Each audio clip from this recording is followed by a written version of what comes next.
à suivre le pain blanc dans cet épisode intitulé Errement scientifique. Depuis un siècle environ, la science entre guillemets a pris le dessus. Les gens se gargarisent en disant que nous sommes maintenant dans une ère éclairée par la raison et les faits.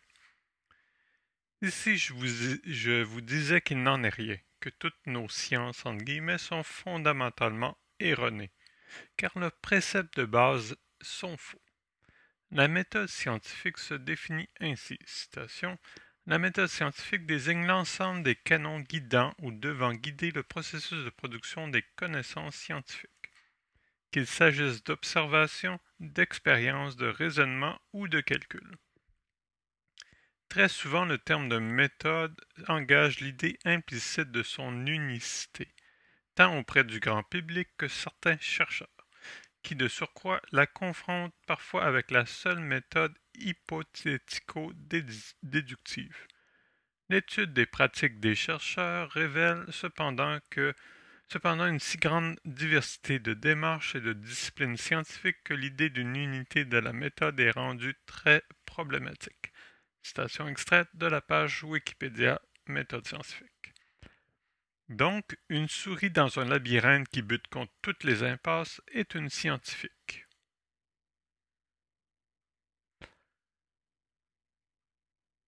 La science ne peut être exacte en se basant sur des hypothèses et en ignorant des éléments importants. Elle est au mieux une approximation, un modèle simplifié, voué à être remplacé par la véritable science exacte. En connaissant la loi de la gravité, comment expliquer que le tronc d'un arbre pousse bien droit, que ses branches montent vers le haut en suivant un parcours qui semble aléatoire? Ne devrait-elle pas suivre un parcours déterminé vers le bas pour respecter la dite loi? Peut-être que des scientifiques voudront expliquer le phénomène en utilisant la physique, en mesurant les différentes forces en jeu à chaque instant, ou la biologie, en mesurant la cellulose et les facteurs environnementaux justifiant sa variation. Et si ces sciences, entre guillemets, passaient à côté de l'essentiel qui explique logiquement pourquoi l'arbre se développe ainsi? Dans le livre OASP, tâche de comprendre le monde. Il pose la question au créateur. Ce dernier mandate sa fille, Esfoma, pour expliquer les sciences à Tae. D'entrée de jeu, elle lui dit, citation, Esfoma a dit, écoute-moi, ô Tae. Je parlerai des paroles de sagesse et de vérité, et tu ne te détourneras pas de ma parole. La science est ce que les ignorants regardent, mais qui ne voient pas. Est-ce un vaisseau? Est-ce qu'un vaisseau est la science? Ou est-ce une arche de pierre? Ou est-ce une machine? Sûrement pas. Est-ce que l'idée des choses, la science, une idée peut-elle être une science ou une multitude d'idées? L'homme qui trouve la vertèbre d'un insecte n'est-il pas scientifique? Mais lui qui trouve l'épine dorsale d'un cheval est un camarade vulgaire. Un autre homme qui trouve un chemin sur une montagne ou à travers la forêt, et il est scientifique. Pourquoi? Un chien peut le faire. Extrait de Book of Knowledge dans OASP Standard Edition, page 1384, j'ai fait la traduction. Plus tard, elle lui demande d'écrire 10.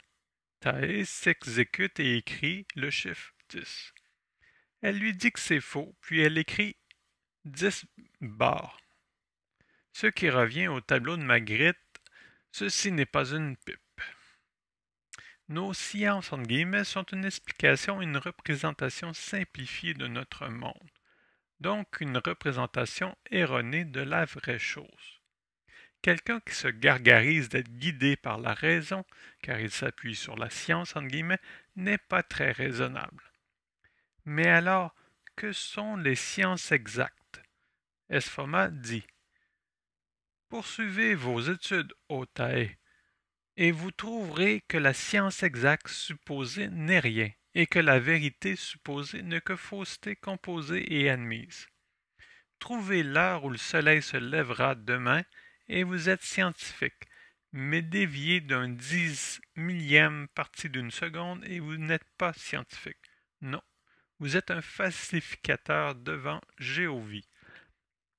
Pourtant, ne vous découragez pas à propos des sciences exactes ou de trouver la vérité selon votre jugement. Vous êtes sage de désirer atteindre la connaissance qui est la vôtre et de ne pas accepter, soit de l'homme ou des anges, sur la croyance simplement. Mais où commence et finit votre soi? Extrait du même livre, page 1385. Bref, il nous reste tout à apprendre et c'est en développant notre conscience, notre sagesse et notre sens de l'observation de la nature que nous pourrons trouver la véritable science. Mais cela demande du temps et de la patience. Incompatible avec notre monde dit moderne entre guillemets et scientifique entre guillemets.